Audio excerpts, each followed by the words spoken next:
Thousands took to the streets of Tel Aviv last night, protesting against Israeli Prime Minister Benjamin Netanyahu's government and demanding a deal to release the remaining hostages. Those talks around a ceasefire are still happening this weekend, according to Israel's intelligence agency. But the U.S. had hoped to see an agreement by the start of Ramadan. Preparations for the holy month are underway in Gaza, despite ongoing fears of an Israeli offensive in the southern city of Rafah. The U.S. and allies, including Canada, have warned Israel about moving forward with that latest ground offensive.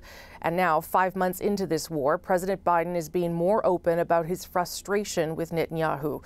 For more on that U.S. response, I'm joined by former U.S. Ambassador to Israel, James Cunningham. Nice to see you, sir. Nice to see you. Thank you. I want to start there with some of President Biden's recent comments. In an MSNBC interview on Saturday, he said that Israel's threatened invasion of Rafah would be his red line. What do you make of the way Netanyahu's tone perhaps has changed in regards to Israel and Netanyahu? Well, I think it's clear that there's a growing disconnect and tension between President Biden and his impatience about the actions of Prime Minister Netanyahu, and the fact that he's letting it slip out into public is evidence of that. And that hot mic moment at the State of the Union there, too, where he said he thought Netanyahu would have a come-to-Jesus moment soon. Does that show that he's losing patience, do you think? It shows that he's losing patience, and it shows that I think it's a tip of the iceberg that shows the tenor of their discussion is becoming more and more difficult as this goes on without the Prime Minister showing that he has any political plan for a way ahead. The U.S. and others, as I said there off the top, have obviously encouraged Israel not to launch that offensive into Rafah. I mean, it hasn't started, but do you think Israel is listening to those concerns? Do you think that is still on the table for them? Well, it's a very difficult problem, but I think their minds are focused.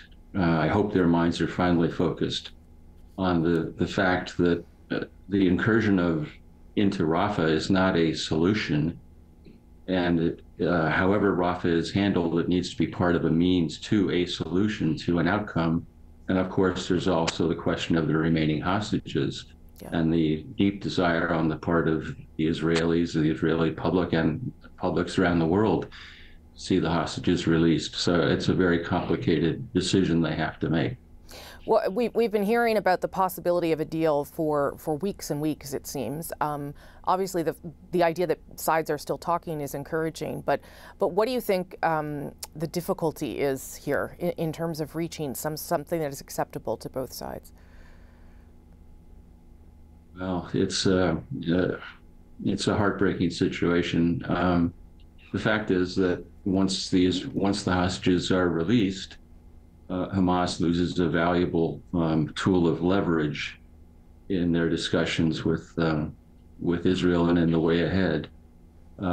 Still, every effort has to be made to release the hostages. I know that the Americans are working hard to help make this happen, but it's still going to be a difficult process going forward, I'm afraid.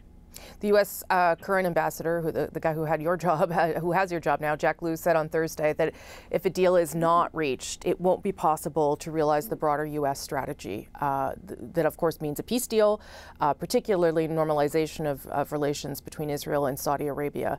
Do you think that is still a possibility, or the longer this drags on, the more complicated the promise of that becomes? Well, becomes more difficult. There's no near-term solution, no near-term political horizon.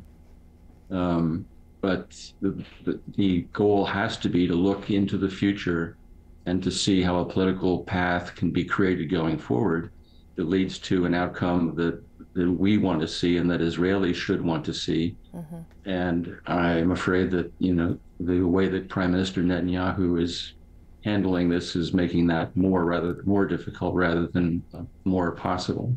Well, let me ask you about one of Netanyahu's rivals, Israeli War Cabinet Minister Benny Gantz, because he seems to be taking up a lot of space in the past number of weeks. He's meeting with top officials in the U.S. and the U.K. Prime Minister Trudeau spoke to him yesterday. What does that tell you about the rifts inside Netanyahu's government, but also whether Benny Gantz is kind of being positioned by the world as a possible successor? I know Benny Gantz. He's a very good man. He's obviously got a very impressive background in Israeli security and now in Israeli security affairs and now in Israeli politics.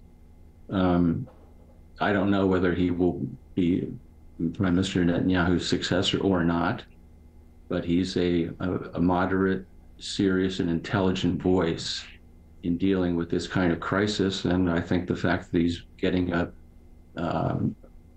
broader international hearing is probably a good thing, because he's also realistic about the need to have a military solution as well as a political solution. Would he have any sway over the Prime Minister, though? Would he be able to take back anything he's hearing and convince Netanyahu? I don't know. I would hope so. Yeah. I'll perhaps just end, Mr. Cunningham, on the situation in Gaza, the dire situation for people dying from hunger, famine, a real possibility. How much longer can the world allow Israel to maintain those conditions without something more happening? Well, the pressure is obviously increasing, as both the Israelis and Hamas knew that it would from the very outset of this horrific conflict. And the situation needs to be addressed. The talk of opening up a sea corridor is a positive aspect, I think. It probably should have been done earlier. But the international community needs to keep pressing and keep bringing every device that it can bring to bear to get that relief into Gaza and to relieve the suffering, which is tremendous, obviously. Ambassador Cunningham, thank you for your expertise this morning. Appreciate it, sir.